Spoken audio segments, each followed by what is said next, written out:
Hello friends, எல்லாருக்கும் வணக்கம். எல்லோரும் எப்படி இருக்கீங்க? ஐ ஹோப் நல்லா எல்லாருமே சேஃபாக இருப்பீங்க அப்படின்னு நம்புகிறேன்.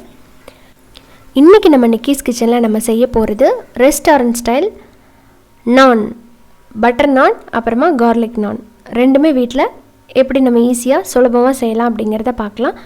நம்மளில் நிறைய பேர் வீக்லி ஒன்ஸாவது பார்த்திங்கன்னா ஹோட்டல் போய் ரெஸ்டாரண்ட் போய் சாப்பிடாமல் இருக்க மாட்டாங்க. அந்த மாதிரி இருக்கிறவங்களுக்காக தான் இன்றைக்கி இந்த வீடியோ நான் அப்லோட் பண்ணியிருக்கிறேன். நிறைய பேர் ஹோட்டல் ஃபுட்டை வந்து மிஸ் பண்ணுவீங்க இல்லைங்களா? வீட்லேயே இந்த மாதிரி சிம்பிளாக நல்லா ஈஸியாக நம்ம நான் வந்து செஞ்சு அதோட நல்லா சூப்பரான ஒரு பொட்டேட்டோ எக் கிரேவி வச்சு சாப்பிட்டோம் அப்படின்னா செமையாக இருக்கும். இதோட பார்த்திங்கன்னா பன்னீர் பட்டர் மசாலா, அப்புறமா பட்டர் சிக்கன் மசாலா, கூடவே மட்டன் தாபா ஸ்டைல் மட்டன் கறி, தாபா ஸ்டைல் எக் கறி, இது எல்லாமே செம்ம டேஸ்ட்டாக இருக்கும்.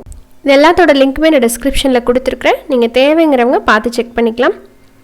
நான் இன்றைக்கி வந்து இந்த நான் வந்து ஈஸ்ட் சேர்த்து பண்ண போகிறேன். இது ரெண்டு வழியில் பண்ணலாம். ஈஸ்ட் சேர்க்காமல் பண்ணுற மெத்தட் ஆல்ரெடி அப்லோட் பண்ணியாச்சு. நீங்கள் அதை டிஸ்கிரிப்ஷனில் லிங்க் இருக்குது, செக் பண்ணிக்கலாம்.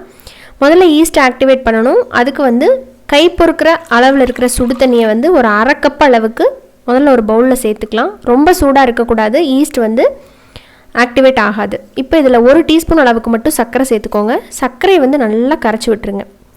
நல்லா மிக்ஸ் பண்ணி விட்டதுக்கு அப்புறமா இதில் 1 டீஸ்பூன் ஈஸ்ட். இது வந்து இன்ஸ்டன்ட் ஈஸ்ட், உங்களுக்கு சூப்பர் மார்க்கெட்டில் அவைலபிளாக இருக்கும், நீங்கள் கேட்டு வாங்கிக்கலாம். அப்படி இல்லைன்னா ஆன்லைனில் கூட நீங்கள் ஆர்டர் போட்டு வாங்கிக்கலாம். இப்போ நல்லா மிக்ஸ் பண்ணி விட்டதுக்கப்புறம் இது ஆக்டிவேட் ஆகிறத நம்ம பார்க்கலாம். ஒரு 10 நிமிஷம் ஆகும். இப்படியே ஓப்பனாக வச்சிடலாம். உங்களுக்கு காமிச்சிருக்கேன் பாருங்கள் எப்படி ஆக்டிவேட் ஆகி வருது அப்படின்ட்டு.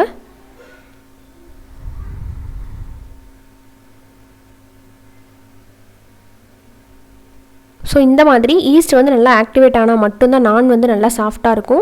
உங்களுக்கு ஒரு 10 நிமிஷம் வெயிட் பண்ணி பாருங்கள். இந்த மாதிரி ஈஸ்ட் ஆக்டிவேட் ஆகலைன்னா இதே ப்ராசஸை நீங்கள் திரும்ப பண்ணணும். பார்த்தீங்கன்னா சுடுதண்ணி ரொம்ப அதிகமாக வச்சுருப்பீங்க, அப்படி இல்லைனா கம்மியாக வச்சுருந்துருப்பீங்க. அந்த மிஸ்டேக் தான் பண்ணியிருப்பீங்க. நீங்கள் திரும்ப அதே மாதிரி பண்ணி பார்த்துட்டு இதே மாதிரி நல்லா நிறையா ஆக்டிவேட் ஆனதுக்கப்புறம் தான் நீங்கள் ரெடி பண்ணணும்.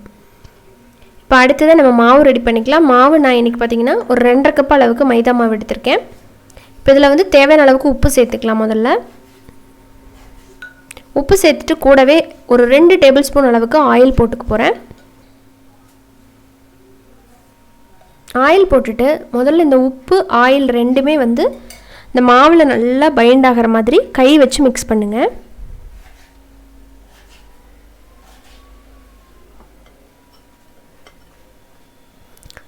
கை வச்சு நல்லா மிக்ஸ் பண்ணதுக்கப்புறம் நம்ம ஆக்டிவேட் பண்ணி வச்சுருக்கிற அந்த ஈஸ்ட் தண்ணியை உள்ளே சேர்த்துடலாம். இப்போ நம்ம எடுத்துருக்கிற தண்ணி போதுமான அளவாக இருக்காது, அதுக்கு மேலே உங்களுக்கு தண்ணி தேவைப்படும். தண்ணி வந்து கொஞ்சம் கொஞ்சமாக சேர்த்துக்கணும். ஒரே டைமில் நிறைய தண்ணி சேர்க்குறத விட கொஞ்சம் கொஞ்சமாக சேர்த்து நல்லா ஒரு சாஃப்டான டோவாக இதை வந்து பிசைஞ்சு எடுத்துக்கலாம். ஸோ இப்போது ஓரளவுக்கு வந்து நல்லா பிசைஞ்சாச்சு. அடுத்து இந்த மாதிரி ஒரு ஃப்ளாட்டான சர்ஃபேஸில் போட்டு ஒரு 10 நிமிஷம் நல்லா பிசையணும். மாவு வந்து அப்படியே பஞ்சு மாதிரி இருக்கணும். பார்த்திங்களா, இந்த அளவுக்கு அருமையாக பிசைஞ்சிங்க அப்படின்னா தான் நான் வந்து நல்லா வரும். இப்போ வந்து அதே பவுலில் இதை மாற்றிட்டு மேலே வந்து ஆயில் போட்டுட்டு இதை வந்து 1.5 to 2 மணி நேரம் அப்படியே விட்டுறலாம். இது டபுள் சைஸ் ஆகி வரட்டும், அப்புறம் பார்க்கலாம். ஸோ இப்போ கரெக்டாக ஒரு 2 மணி நேரத்துக்கு அப்புறமா பாருங்கள் மாவு வந்து நல்லா டபுள் சைஸ் ஆகி வந்திருக்கு. இந்த மாதிரி வந்ததுன்னா மட்டும்தான் உங்களுக்கு நல்லா சாஃப்டாக ஸ்பாஞ்சியாக இருக்கும். அப்படி இல்லைன்னா சவுக்குன மாதிரி இருக்கும் நான் சாப்பிட்றதுக்கு. நீங்கள் ஈஸ்ட்டை ப்ராப்பராக ஆக்டிவேட் பண்ணியிருந்தீங்கன்னா மட்டும்தான் இப்படி வரும். ஸோ இதிலிருந்து கொஞ்சமாக நம்ம மாவு எடுத்து தேய்க்க ஆரம்பிச்சிடலாம். இன்னொரு டிப்ஸ் சொல்கிறேன். நம்ம வந்து இந்த ப்ரூஃப் ஆகிறதுக்கு முன்னாடி நீங்கள் எவ்வளோ நேரம் வேணாலும் ஒரு 10 நிமிஷத்துக்கு 5 நிமிஷம் கூட நல்லா பிசைஞ்சு வைக்கலாம். பட் இந்த மாதிரி ப்ரூஃப் ஆனதுக்கப்புறம் ரொம்ப நேரம் மறுபடியெல்லாம் பிசைஞ்சிடாதீங்க. அதில் இருக்கிற ஏர் பபிள்ஸ் எல்லாம் போயிடும். அப்புறமா உங்களுக்கு சாஃப்டாக வராது. இப்போ லைட்டாக மட்டும் நம்ம தேய்ச்சிட்டு கல்லில் போட்டு சுட்டு எடுத்துக்க போகிறோம். இதில் வந்து கொஞ்சம் மேலே வந்து எள்ளு அப்புறமா கொத்தமல்லி தழை சேர்க்குறேன். இது வந்து ஆப்ஷனல், சும்மா ஜஸ்ட் ஃபார் ஒரு டெக்கரேஷனுக்காக சேர்க்குறோம், அவ்வளோதான். ஹோட்டலில் போடுவாங்க இல்லைங்களா, அது மாதிரி இருக்கிறதுக்காக. இப்போ கல் வந்து நல்லா சூடாக இருக்கணும். இன்னொரு டிப்பு பார்த்திங்கன்னா கல் வந்து ஹை ஃப்ளேமில் இருக்கணும். நல்லா சூடு பண்ணிவிட்டு நானை வந்து வச்சுருங்க. அவனில் வச்சு தந்தூர் பண்ணுவாங்க. அந்த மாதிரி உங்கள்கிட்ட இருந்தால் கூட நீங்கள் அது மாதிரி பண்ணிக்கலாம். பட் நம்மக்கிட்ட இருக்கிற இந்த இரும்பு கல்லையே ஈஸியாக நம்ம பண்ண முடியும். நான்ஸ்டிக் பேனில் நீங்கள் பண்ணுறீங்கன்னா அப்படியே கவுத்துட்டு அந்த ஃபயரில் காமிச்சிங்கன்னா அடியில் நல்லா அந்த சுட்ட மாதிரி இருக்கும். பட் நம்மக்கிட்ட இன்றைக்கி வந்து இரும்பு கல்லில் பண்ணுறதுனால நான் அப்படியே திருப்பி போட்டுக்க போகிறேன். இதுவும் கிட்டத்தட்ட பார்த்திங்கன்னா நல்லா ஒரு தந்தூர் பண்ண மாதிரி தான் இருக்கும் டேஸ்ட்டு. அவ்வளோதான், ரெடி ஆகிடுச்சு. இது ஒரு பிளேட்டுக்கு நம்ம மாற்றிட்டு நான் வந்து கொஞ்சம் பட்டரை வந்து எடுத்து மெல்ட் பண்ணி வச்சுருக்கிறேன். அதை வந்து அப்ளை பண்ணிக்க போகிறேன். இந்த மாதிரி மேலே வந்து பட்டரை வந்து அப்ளை பண்ணும்போது நீங்கள் எவ்வளோ நேரம் கழித்து சாப்பிட்டிங்கனாலும் அந்த நான் வந்து நல்லா சாஃப்டாகவே மெயின்டைன் ஆகும். அதே மாதிரி நல்ல டேஸ்ட்டும் கொடுக்கும். இதுக்காக தான் பட்டர் அப்ளை பண்ணுறது. அடுத்ததாக நம்ம கார்லிக் நான் எப்படி பண்ணுறதுன்னு பார்க்கலாம். அதே பட்டரில் பார்த்திங்கன்னா ஒரு 3 பல்லு பூண்டை நல்லா பொடி பொடியாக கட் பண்ணி போட்டுருங்க. அப்புறம் கொஞ்சம் மல்லித்தலையை போட்டுருங்க. இதை நல்லா ஒரு ப்ரஷ் வச்சு மிக்ஸ் பண்ணி விட்டுருங்க. மிக்ஸ் பண்ணிவிட்டு ஒரு சூப்பரான வாசம் வரும் இது 2 கலக்கும்போது. அடுத்ததாக அதே மாதிரி இன்னொரு நான் சுட்டிருக்கிறேன். இப்போ இதில் நம்ம ரெடி பண்ணி வச்சுருக்கிற அந்த கார்லிக்கை அப்ளை பண்ணிடலாம். பட்டர் கார்லிக்கை அப்ளை பண்ணிட்டிங்கன்னா இது ஒரு சுவையாக இருக்கும். அந்த பட்டரும் கார்லிக்குக்கும் சூப்பரான ஒரு காம்போ இருக்குது.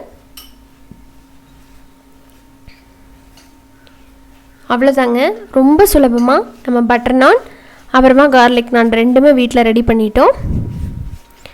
இதே மாதிரி இதே அளவுகளோட இந்த பட்டர் அண்ட் கார்லிக் நானை உங்கள் வீட்டில் செஞ்சு பாருங்கள். எவ்வளோ சாஃப்டாக இருக்குது அப்படிங்கிறத நான் காமிக்கிறேன் பாருங்கள். சாப்பிடும்போது உங்களுக்கு பன் சாப்பிட்ற மாதிரி தான் இருக்கும். ஒரு வித்தியாசமே இருக்காது. அவ்வளோ பஞ்சு மாதிரி இருக்கும். நம்ம அந்த பட்டர் சேர்த்துருக்கறனால லாங் டைம் ரொம்ப நேரத்துக்கு சாஃப்டாகவே மெயின்டைன் ஆகிறதுக்கு ஹெல்ப் பண்ணும். நான் முதவே சொன்ன மாதிரி இதுக்கு வந்து இந்த தாபா ஸ்டைல் எக் கறி, அப்புறமா paneer butter masala, butter chicken masala, இதெல்லாமே வந்து சூப்பராக இருக்கும். இது எல்லாமே நம்ம சேனலில் அப்லோட் பண்ணியாச்சு. நான் லிங்க்கு கீழே கொடுக்குறேன். நீங்கள் தேவைன்னா பார்த்து அதே மாதிரி செஞ்சுக்கலாம். எவ்வளோ சாஃப்டாக இருக்குது பாருங்கள். ஸோ இதே மாதிரி செஞ்சு பார்த்துட்டு உங்கள் ஃபீட்பேக் சொல்லுங்கள் இந்த நான் ரெசிப்பியை. இந்த வீடியோ உங்களுக்கு பிடிச்சிருக்கும் அப்படின்னு நம்புகிறேன். அடடா, இந்த உருளைக்கிழங்கு எக்கரியோட பயங்கர டேஸ்ட்டாக இருந்தது. இப்போ நினச்சாலும் எனக்கு எச்சு ஊறுது. செஞ்சு பார்த்துட்டு சொல்லுங்கள். இந்த வீடியோ உங்களுக்கு பிடிச்சிருந்தது அப்படின்னா மறக்காமல் நம்ம சேனல் நிக்கீஸ் கிச்சனை சப்ஸ்கிரைப் பண்ணிவிட்டு கூட இருக்கிற பெல் ஐக்கானை கிளிக் பண்ணுங்கள். இது மாதிரி இன்ட்ரெஸ்டான இன்னொரு ரெசிபியோட உடனே பார்க்கலாம். நன்றி, வணக்கம்.